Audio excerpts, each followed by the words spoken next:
ஓம் சாந்தி. ஓம் சாந்தி. ஓம் சாந்தி. Good morning. தங்க வணக்கம். Golden morning, diamond morning, வைர வணக்கம். அனுதினமும்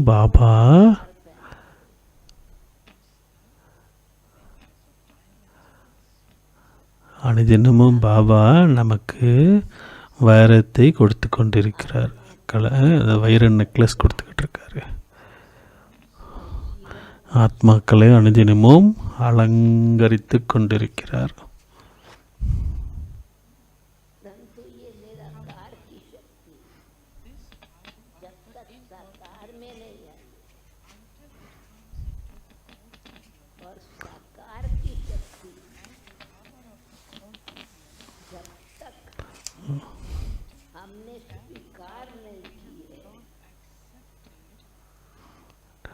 இந்த உலகத்தில் தந்தை நமக்காக கொடுக்கப்படுகின்ற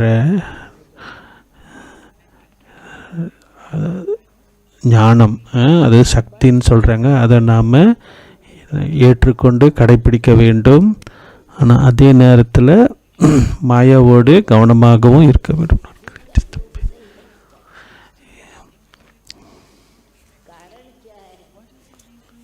எப்பொழுதும் நம்முடைய புத்தி தந்தையோடு தொடர்பில் இருக்கணும். ஆனால் சில நேரத்தில் தொடர்பில் இல்லாமல் இருக்கிறது. ஏன்?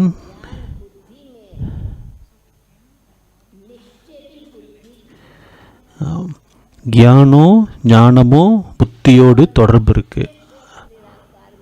எப்பொழுதும்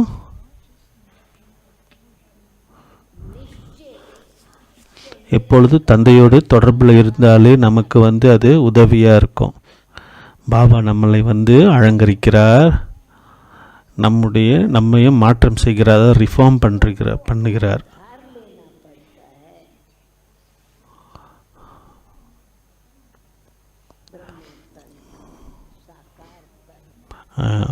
சிவபாபா பிரம்ம பாபாவுடைய ஆதரவு, அதாவது சப்போர்ட் வேணும்.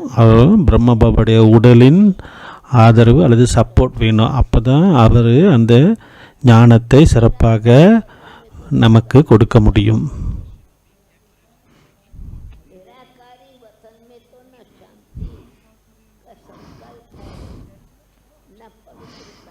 அதாவது ஆத்ம உலகத்தில் எந்த எண்ணமும் இருக்காது,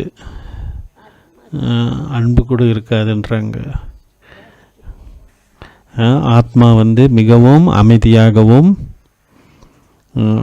பார்த்தோமா அப்படியே ஓய்வு எடுத்துக்கிட்டு அமைதியாகவும் தூங்கிக்கிட்டு இருக்கும். அந்த மாதிரி ஒரு சூழல் இருக்கும்.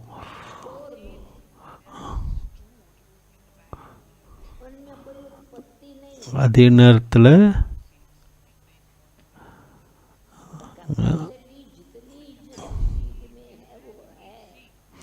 ஒவ்வொரு ஆத்மாக்குள்ளும் விதை விதைக்கப்பட்டிருக்கு.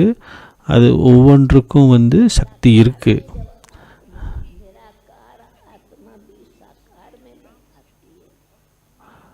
எப்போ ஆத்ம உலகத்திலிருந்து, அதாவது ஆத்மா ஆத்ம உலகத்திலிருந்து இந்த பூமிக்கு வருகிறதோ, அந்த ஆத்மாவினுடைய ஞானம், தூய்மை, ஆத்மாவுக்கு ரெண்டுமே வேணும். ஞானமும் வேணும், தூய்மையும் வேண்டும்.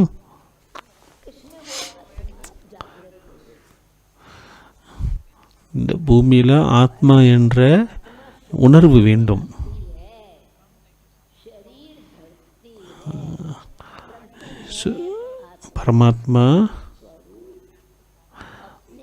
பரமாத்மா யாருடைய உடலாவது வர வேண்டும் ஞானத்தை கொடுப்பதற்கு. அப்போ அவருடைய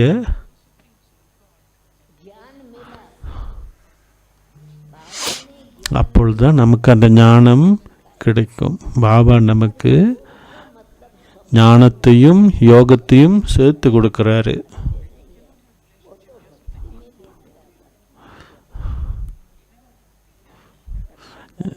இதே தான் பக்தியிலையும் செய்கிறாங்க.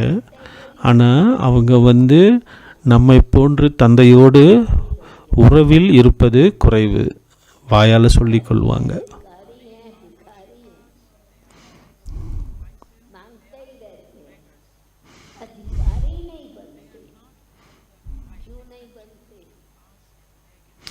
அதாவது பக்தியில் நாம் தொடர்ச்சியாக கேட்டுக்கிட்டு தான் இருப்போம். ஒரு ஏழை போல் தந்தைக்கிட்ட கேட்டுக்கிட்டே இருப்போம்.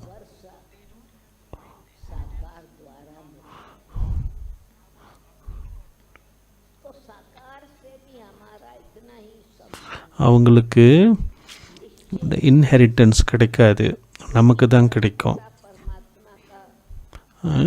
நமக்கு தான் அந்த நம்பிக்கை இருக்குது. ஏன்னா பரந்தாமத்தில் தான் பரமாத்மா இருக்கிறாரு. பரமாத்மா பிரம்ம பாபா உடல் மூலமாக நமக்கு ஞானத்தை கொடுக்கிறார். அவர் நமக்கு ஞானத்தையும் யோகத்தையும் தான் கொடுக்கிறாரு, சக்தி எதுவும் கொடுக்கல.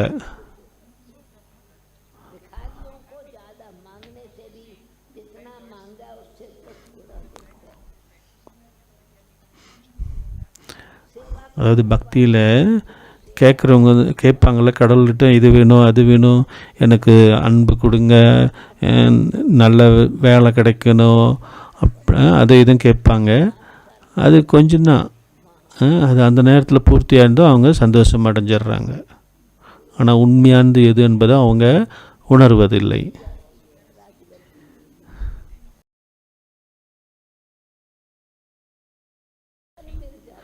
அவங்களுக்கும் இடம் உண்டு, ஆனால் அரசர்களுடைய இடம் இல்லை.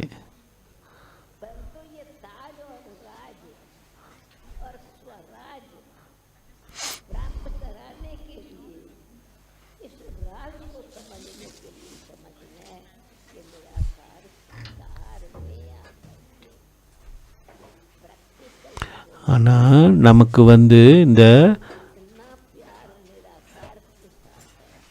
இந்த ராஜ்யம் நமக்கே தான் கிடைக்கும்.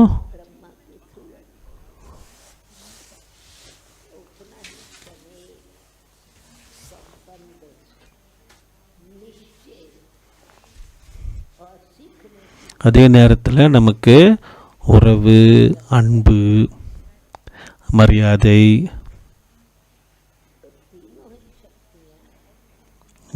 எல்லா 3 முக்கிய விஷயங்களும் ஆத்மாக்குள்ளே இருக்கிறது.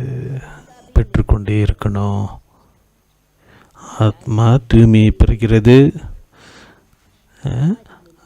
ஆத்மா ஞான சக்தியை பெறுகிறது.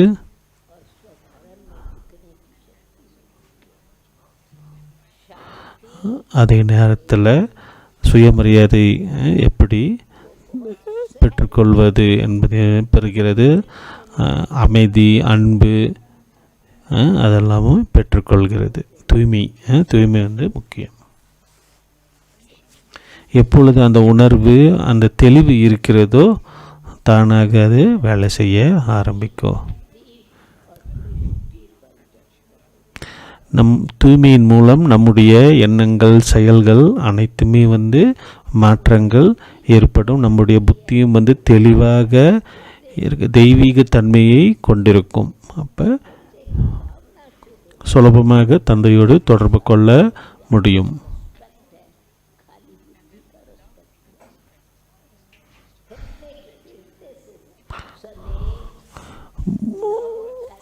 புத்தி மட்டும் இல்லை, இங்கே புத்தி மட்டும் இல்லை, அன்பும் ஒரு காரணம். மனசோடு அன்பு. எந்த அளவுக்கு பாபா மீது நமக்கு, அதாவது சிவபாபா மீது நமக்கு எந்த அளவிற்கு அன்பு உள்ளதோ மரியாதையும் இருக்கும்.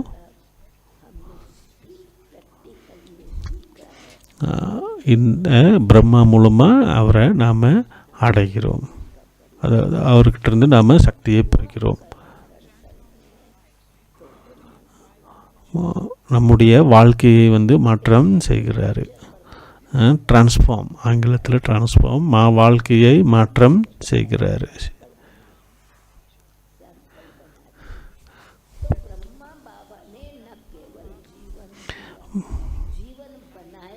பிரம்ம பாபா அவருடைய முழு வாழ்க்கையை மட்டும் கொடுக்கல,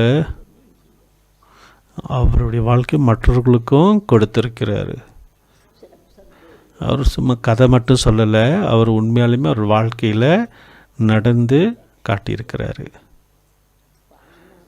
அவர் நேரடியாக அதை செய்து காட்டியிருக்கிறார். அவர் மற்றவர்களுக்கும் போதிச்சிருக்கிறாரு.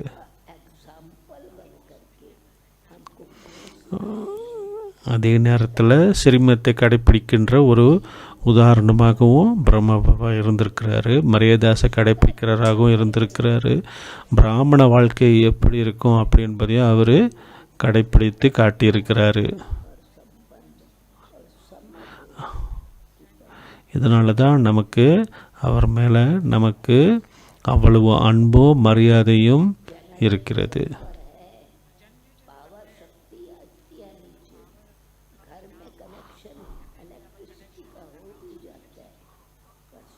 எப்படி வீட்டில் நமக்கு மின்சாரம் கிடைக்கிறது, அதாவது சுவிட்ச் ஆன் பண்ணும் அல்லது பிளாக்கில் அந்த பிளாக்கை போட்டிருக்கணும். ஸோ அதே மாதிரி தான் அந்த பிளாக் பிரம்மாவோட தொடர்பு கொள்ளணும். அப்போ தான் சக்தி கிடைக்கும். பிரம்மாவோடையும் தொடர்பு கொள்ளணும் அப்படின்றாங்க. அப்போ தான் சிவபாபாட்டிருந்து சக்தி கிடைக்கும். என்ன வேணுமோ சோலுக்கு கிடச்சிக்கிட்டே இருக்கும். ஒவ்வொரு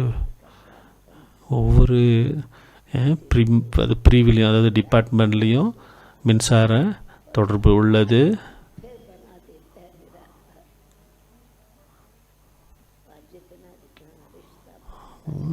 ஆத்ம உலகத்திலேருந்து இந்த பூமிக்கு வரது எல்லாமே தொடர்பில் தான் நடைபெறுகிறது.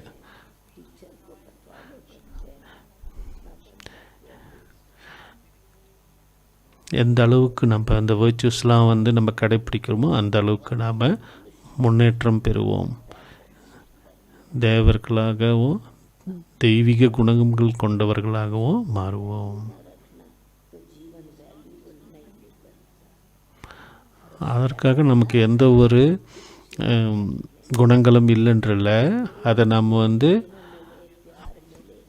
அதிகப்படுத்தி கொள்ளணும், அது நிரப்பிக்கொள்ளணும் என்பது அதனுடைய அர்த்தம். சும்மா சொல்ல முடியாது அன்பு வேணும் அன்பு வேணும்னு சொல்ல முடியாது. ஆனால் நமக்கு அந்த வேர்ச்சுஸ் இருக்கணும். அது காட்டுறது தான், ஆனால் நடைமுறையில் இல்லாமல் போயிடும்.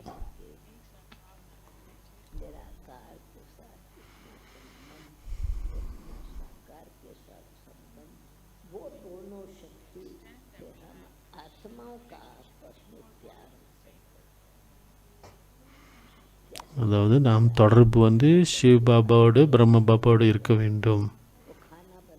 சக்தி சொப்பா இயங்க முடியாது தொடர்பு இல்லாமல். இப்போ டிடி சொல்கிறாங்க, அந்த ஹீட்டர் இருக்குங்கள அது மின்சாரத்தோட தொடர்புகள்லாம் அது வேலை செய்யாது, ஆனால் அங்கே இருக்குது, ஆனால் பயனளிக்காது. அதே மாதிரி தான் நம்முடைய தொடர்பும் பிரம்ம பாபாவோடு சிவபாபாவோடு தொடர்பு இருக்கணும் அப்படின்னு.